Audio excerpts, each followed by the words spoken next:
बिस्मिल्लाहिर्रहमानिर्रहीम। अस्सलाम वालेकुम नाज़रीन, हवाले केपी के एक नए एपिसोड के साथ मैं हूं आपका मेज़बान रज़ा गज़नवी। आपको कहता हूं खुशामदीद।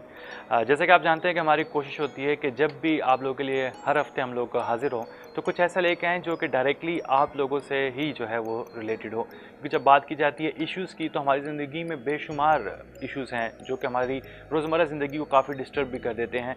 लेकिन कुछ इश्यूज़ ऐसे होते हैं जो कि हमारी लापरवाही से होते हैं, हमारी गफलत से होते हैं, और उन इश्यूज़ को मेरे ख़्याल में कि अगर वक्त पर ही समझा जाए उनकी सीरियसनेस को तो बहुत आसान हो जाता है हमारे जो आने वाले जो नस्ल है उसके फ्यूचर के हवाले से।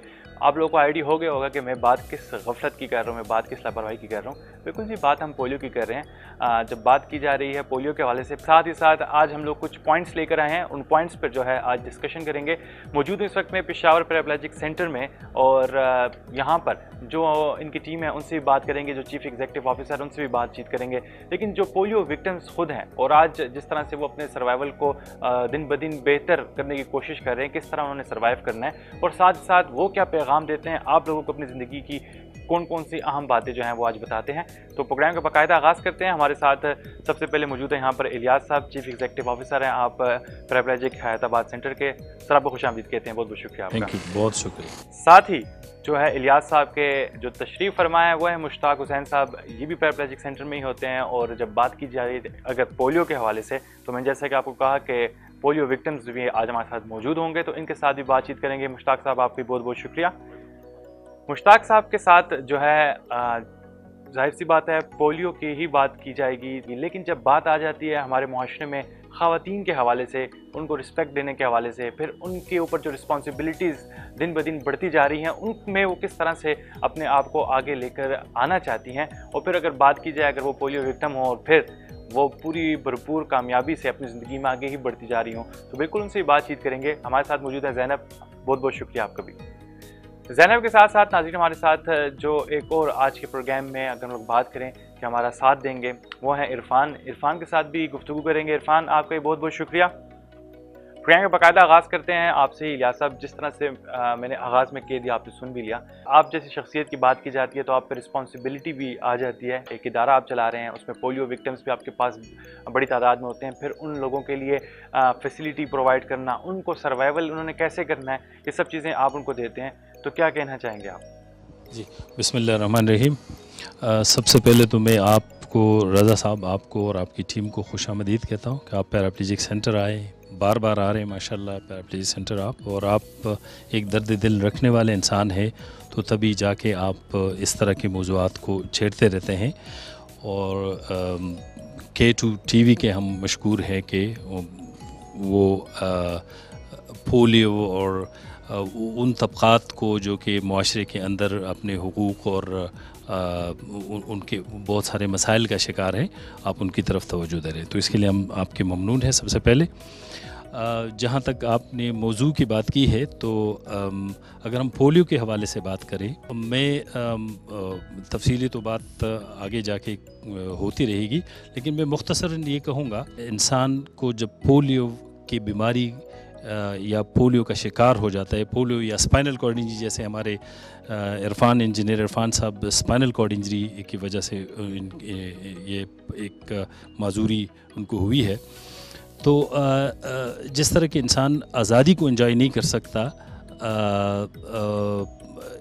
इसी तरह इंसान अपनी ज़िंदगी को ही एंजॉय नहीं कर सकता जबकि वो किसी माजूरी का शिकार हो।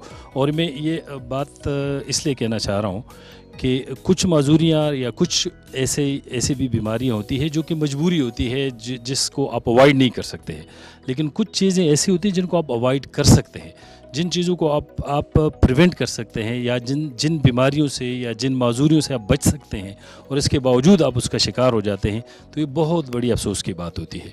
और पोलियो के हवाले से मैं ये कहूँगा कि पोलियो अगरचे एक इंतहाई तबाहकुन बीमारी है, लेकिन इससे आसानी के साथ बचा जा सकता है। बस सिर्फ चंद कतरे हैं पोलियो के वैक्सीन के जो आपने लेने हैं, आपने बच्चों को देने हैं, और इसके बाद कम से कम पोलियो की बीमारी से आप महफूज रह सकते हैं। वरना कुछ गलतफहमियाँ या कुछ आपके जो है ना ऐसे रिजर्वेशंस जिसकी वजह से आप अपने बच्चों को पोलियो वैक्सीन नहीं दे पा रहे होते हैं, और नतीजा उसका ये होता है कि वो ज़िंदगी भर एक माजूरी और ज़िंदगी भर यूँ समझे कि कश्मीरियों की तरह बेचारे वो ज़िंदगी भर एक दायरे के अंदर महदूद होकर रह जाते हैं। सर, मुश्ताक साहब को आप माइक दीजिएगा। मुश्ताक साहब से जो है गुफ्तगू का आगाज़ करते हैं। मुश्ताक साहब, पोलियो की बात करें, क्या कहना चाहेंगे? बिस्मिल्लाहिर्रहमानिर्रहीम। जहाँ तक पोलियो की बात है तो पोलियो में आप मुझे देख रहे हैं और आपके नेटवर्क AVT खैबर K2 पे मुख्तलिफ़ चैनल्स पे मेरी जितनी ये डिफ़ॉर्मिटी थी, मेरी एज 55 साल है। अब 55 साल पहले आपको पता है इतनी ना अवेयरनेस थी, ना कोई वैक्सीन्स थी, कोई भी ऐसी मतलब वो नहीं थी। बल्कि मैं ये कहूँगा कि जब हम गांव में रहते थे, मैं 6 महीने का था, तो उस वक़्त सिर्फ़ यहाँ पेशावर में, बल्कि मैं अगर ये कहूँ कि खैबर पख्तूनख्वा में सबसे बड़ा एक ही रीडिंग हॉस्पिटल था और मुझे रोज़ाना की बुनियाद पर या दूसरे दिन तकबाई से यहाँ फ़िज़ियोथेरेपी के लिए लाया जाता था, जिससे मुझे इतना हुआ कि 4 साल बाद मैंने पहला स्टेप लिया और उसके बाद आहिस्ता आहिस्ता मतलब तकरीबन 40-45 साल तक मैं बग़ैर किसी उसके मैंने लाइफ अच्छी तरीके से गुजारी अल्हम्दुलिल्लाह। और ग्रेजुएशन तक मैंने जो अपनी तालीम भी जारी रखी, बिज़नेस भी किया और उसके बाद फिर मैंने वो सब छोड़ छाड़ कर ये लोग जब मैंने देखे, ये इदारा जब मैंने देखा, इससे पहले भी मैं मतलब एज ए सोशल एक्टिविस्ट काम करता था, लेकिन जब यहाँ मैं आया और स्पाइनल कॉर्ड इंजरी के पेशेंट और इनके जो हालात मैंने देखे, तो यहाँ बस मैंने ये फ़ैसला भी किया और सर की मेहरबानी से मैंने इनको कहा कि मैं एक ऐसी जगह पे जॉब करूँगा। हालांकि मुझे यहाँ अच्छा खासा मतलब ये कि वो मिल रही थी, लेकिन मैंने कहा कि नहीं, मैं सिर्फ़ और सिर्फ रिसेप्शन पे काम करूँगा, ताकि क्योंकि जिस पे गुज़रती है उसको दूसरे का, ताकि कोई इस तरह का बंदा आए एटलीस्ट हमें मैं उसको किसी सीधे और सही रास्ता तो दिखा सकूं। अगर हमारे सेंटर में उसका इलाज नहीं किसी और जगह पे है तो इधर उधर वो, तो मैं ये तकरीबन मुझे 8 साल हुए हैं। ठीक। अच्छा मुश्ताक साहब, पोलियो तो एक ऐसी चीज़ है जिसका मेरे ख्याल में कि अगर हम लोग बात करते हैं कि पोलियो तो उसका तो इलाज है ही नहीं ना, तो उसका जिस तरह से बाकी लोग कहते हैं कि 2 कतरे आपने पिलाने अपने बच्चे को, और अब तो काफ़ी ज़्यादा जो है आसानी हो चुकी है, किसी को कहीं जाने की ज़रूरत नहीं पड़ती, घर पर ही जो है वो खुद आते हैं, ख़वातीन आती हैं, इतनी मेहनत करती हैं, वो जितनी भी अगर हम लोग बात करें हेल्थ वर्कर्स की, तो काफ़ी उनकी जान को ख़तरा भी होता है। उसके बावजूद जो लोग बेहतियाती करते हैं, इस चीज़ को सीरियस नहीं लेते या घर का दरवाज़ा बंद कर देते हैं, उनको पता चलता है कि पोलियो वर्कर्स आए हैं, उनको क्या कहना चाहेंगे आप? ये तो मेरे ख़्याल में ये हमारी सबसे बड़ी बदकिस्मती है कि एक आपके घर पे आके एक रिस्की काम है और उसके बावजूद हमारे उलमा, हमारे फ़ुक़हा, बड़े बड़े इस्लामिक स्कॉलर्स, उन्होंने फ़तवे दिए हैं कि इसमें कोई इस तरह की कोई बात नहीं है जिस तरह इसको प्रोपेगेट किया जाता है कि यार इसमें इस तरह होता है, ये होता है, वो होता है। नंबर एक चीज़ तो ये है जो बिल्कुल सरासर गलत बात है, अपने बच्चों को जो वालिदैन पोलियो के क़तरे नहीं पिलाता, मैं कहता हूँ कि इस दुनिया में भी और उस दुनिया में भी अल्लाह ताला उनसे ज़रूर पूछेगा कि आपने अपने बच्चे को पूरी ज़िंदगी के लिए अपाज बना दिया, इसके ज़िम्मेदार आप हैं। ठीक हो गया मुश्ताक साहब, जो बात आपने की बड़ी इंपॉर्टेंट बात भी है इस लिहाज से कि जब बात आ जाती है आपके ऊपर, आपकी औलाद जो है वो एक ऐसी इमानत है आपके पास कि जब तक वो बालिग नहीं हो जाते आपने उनकी मुकम्मल तौर पर परवरिश करनी है, और सिर्फ ये नहीं है कि आपने उनको खाना खिलाना है या उनको करना, आपके ऊपर जिम्मेदारी इस बात की कि आप कोई भी ऐसी गफलत न बरतें कि उनकी सेहत जो है वो कॉम्प्रोमाइज़ हो जाए।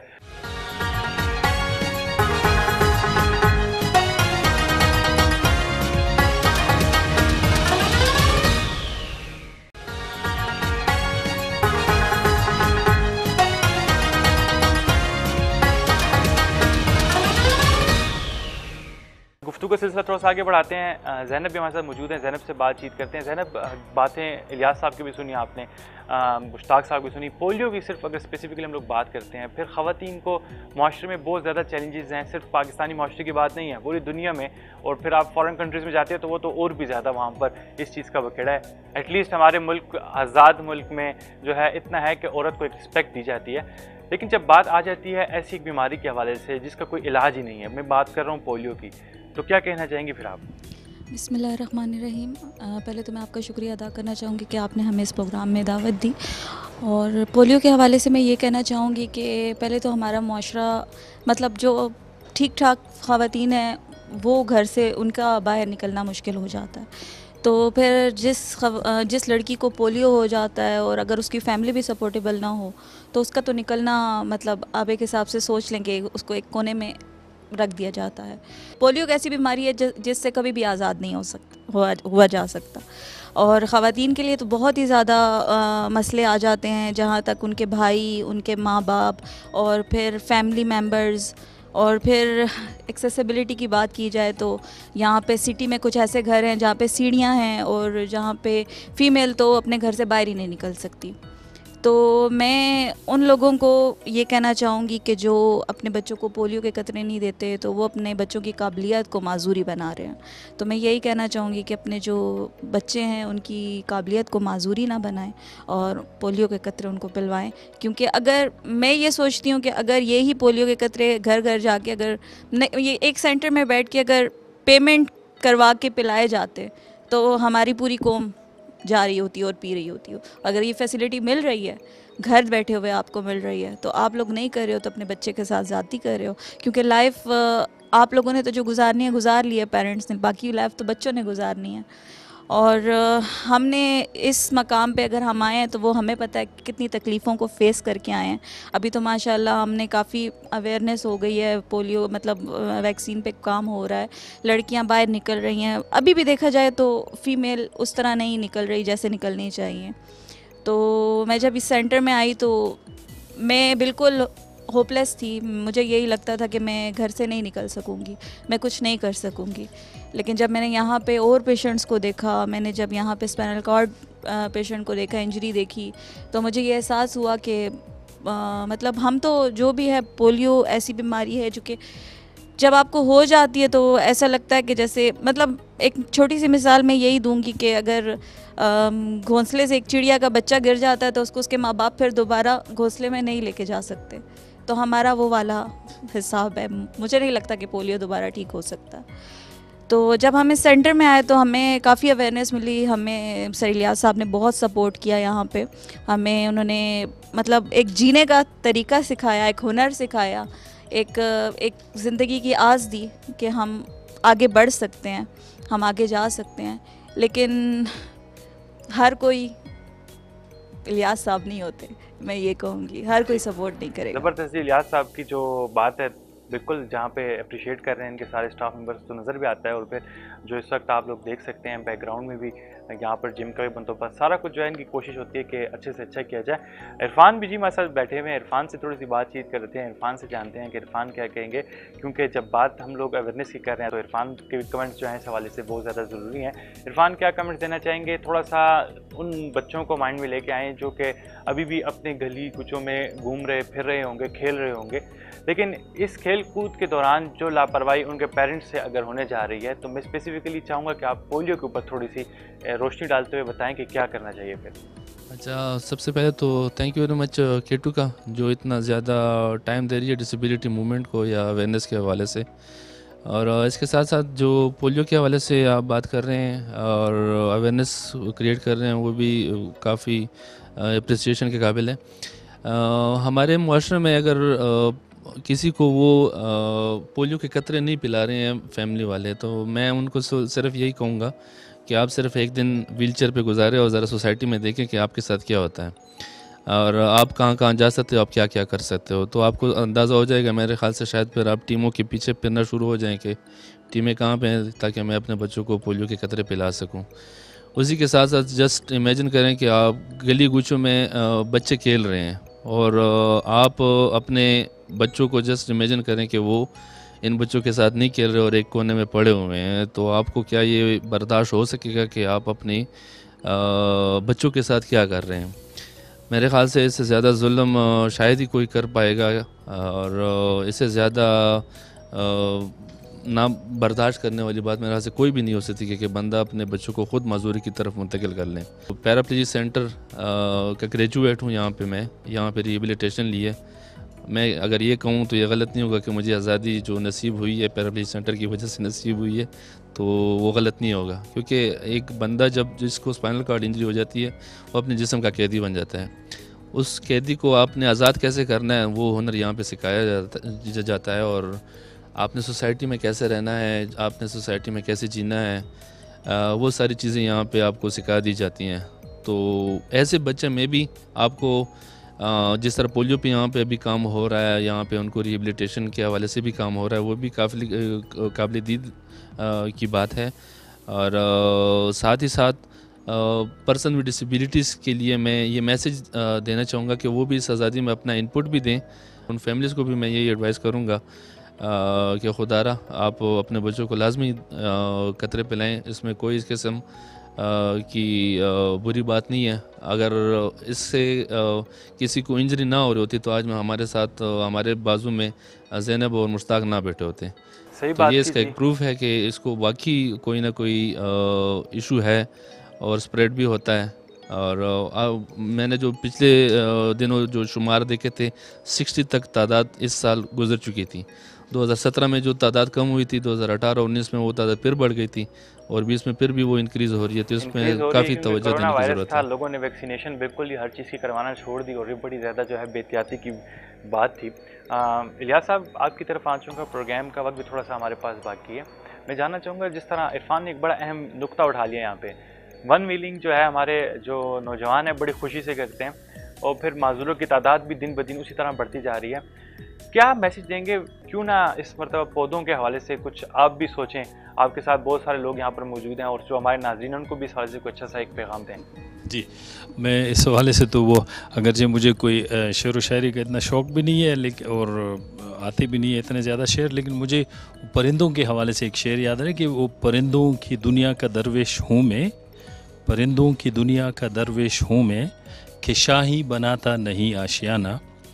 मैं इसी थोड़ा सा इररिलेवेंट है, लेकिन दरख्तों के हवाले से आपने बात की है और एनवायरनमेंट के हवाले से भी बात की है, और कुछ एक्सीडेंट्स और ये जो हमारे जो नौजवान वन व्हीलिंग वगैरह करते हुए ज़ख्मी हो जाते हैं, मैं तफसील में जाए बग़ैर, क्योंकि इसमें हर एक नुक्ता जो है वो ख़ुद बड़ी तफसील तलब है, लेकिन वन व्हीलिंग के हवाले से, बेहतियाती के हवाले से, और पौधे न लगाने या पौधे उखाड़ने, कल जैसे वाक़या आपने शायद सुना होगा कि हमारे एक ज़िले में पौधे लगाए गए और जिस बेदर्दी के साथ उनको उखाड़ फेंका गया, और इसी तरह जिस बेदर्दी के साथ हमारे नौजवान खुशियाँ मनाते हुए गमी का शिकार हो जाते हैं और ज़िंदगी भर की माजूरियों का शिकार हो जाते हैं, ये बहुत ही अफसोस की बात है।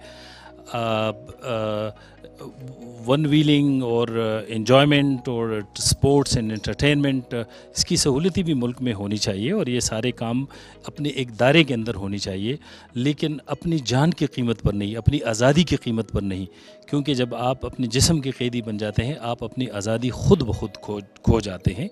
और आपको यहाँ पर इस मौके से फ़ायदा उठाते हुए अगर मैं ये बताता चलूँ कि पाकिस्तान भर में रोज़ सैकड़ों के तादाद में नौजवान हेड इंजरीज़ का शिकार हो जाते हैं, स्पाइनल कॉर्ड इंजरीज़ का शिकार हो जाते हैं।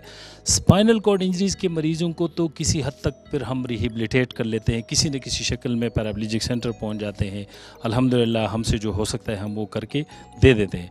लेकिन हेड इंजरीज़ के लिए, और ये बात अच्छा है कि हमारी जो मेडिकल फ्रेटर्निटी है बाहर पाकिस्तान में, और जो हमारी हुकूमत के लोग और सियासतदान और जितने भी हमारे ज़मामे कार रखने वाले लोग हैं, उन सबको अगर ये पता चले तो वो हैरान हो जाएंगे कि पूरे पाकिस्तान में कराची से लेकर चतराल तक इस वक्त कोई एक ऐसा इदारा नहीं है जहां हेड इंजरीज़ कि इंतहाई सीवियर किस्म के हेड इंजरीज़ के शिकार बच्चों को या बड़ों को कॉम्प्रिहेंसिवली रिहेबिलिटेट किया जा सके।